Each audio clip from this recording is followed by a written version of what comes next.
Good morning, everyone. My topic is about item analysis. What is item analysis? A process which examines students' response to individual test items in order to assess the quality of those items and if the test as a whole. Meaning, we want to find out each item in a certain exam has a good quality or not. Usually kasi, maraming gamit sa item analysis. Like sa mga teachers, ginagamit nila para i-analyze yung mga students' response in a certain test para ma-determine kung gaano ba ka-effective yung examination. And also, ginagamit din siya sa mga research instrument. Like, kung test questionnaires ang gamit mo, you need it to make an item analysis.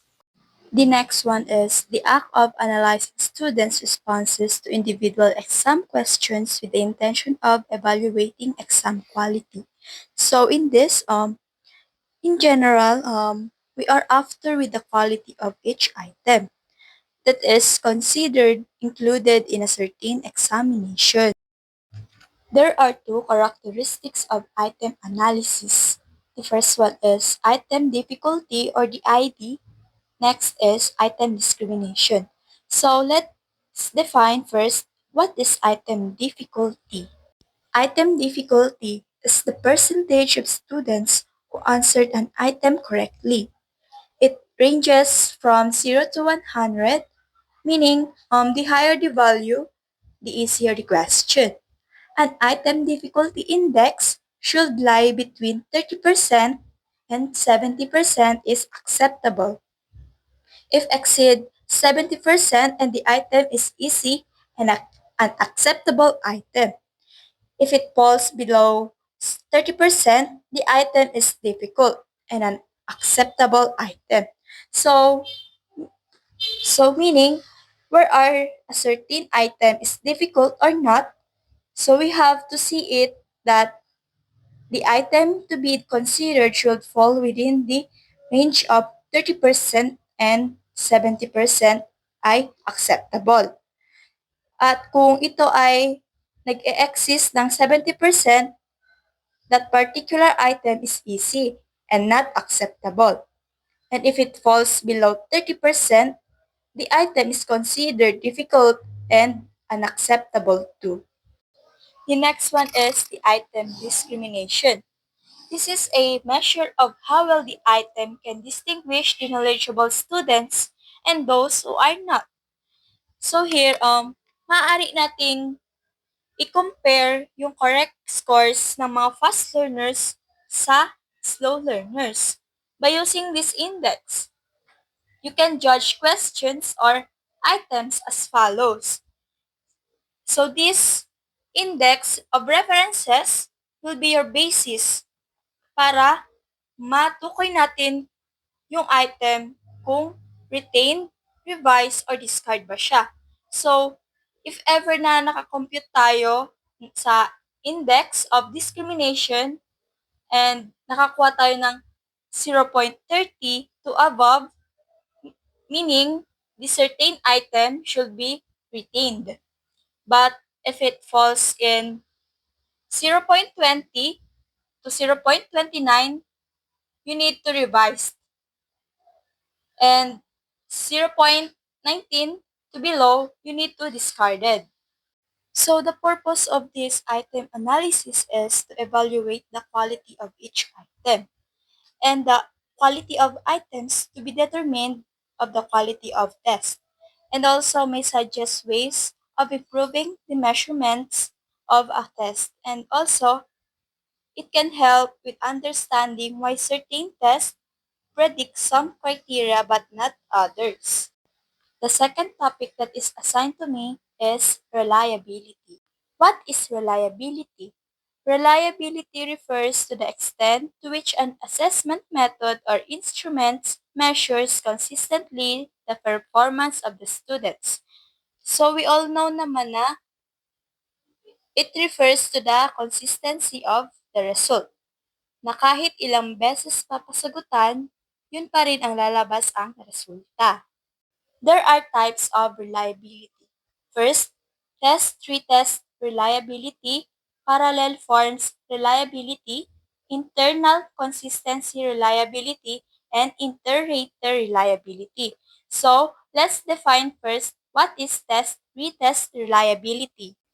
Test-retest reliability is a measure of reliability obtained by administering the same test twice over a period of time to a group of individuals. So, ang test-retest reliability ay kadalasan nakikita sa pretest at post-test ng isang module. At mataas ang test-retest reliability ng IQ test kung hindi ito magbabago. Ang IQ test ng isang participants ay 2 beses na pinapasugutan sa kanila at mahaba ang test-retest kung nagbago ang kanilang IQ score. So next is parallel forms reliability. It measures the correlation between two equivalent version of a test. So, ito ay kadalasan ginagamit sa educational settings para maiwasan ang cheating. Like for example, kung natatandaan nyo, nung first year tayo, di ba? May isang subject na pina-exam tayo ng magkaiba.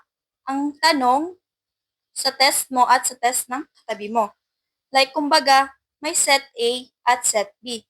Pero both ng exams ay aiming to measure your knowledge. Next is internal consistency reliability. Assesses the correlation between multiple items in a test that are interested the same construct. Name-measure ito sa pamamagitan ng Cronbach's alpha, a value of 0.70 or greater indicator a goal level of internal consistency. So as you can see sa chart na pinapakita ko, ito ay nagpapakita ng level of internal consistency na kapag 0.70 above, acceptable at excellent siya. Kapag naman 0.70 pababa, it's questionable or poor at kailangang i-revise. The last one is inter-rater reliability. It measures the agreement between different people observing or assessing the same thing. So, name-measure ito sa pamamagitan ng pag-calculate ng correlation sa pagitan ng differences ng scoring ng raters. The more similar the scoring, the higher the inter-rater reliability.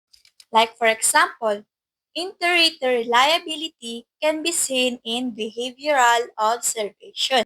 Let's say, we, as a teacher, kailangan natin obserbahan ang bata sa classroom. Bilang guro, need mo rin i-record ang mga kilos ng mga bata. At pagkatapos ng observation, kailangan ito i-record upang suriin kung na-measure ba ang agreement between different people. If there is a high level of agreement in the observation, it indicates strong inter-rater reliability. On the other hand, if there is a significant discrepancy in the observation, it suggests low inter-rater reliability. That's all of my report. Thank you.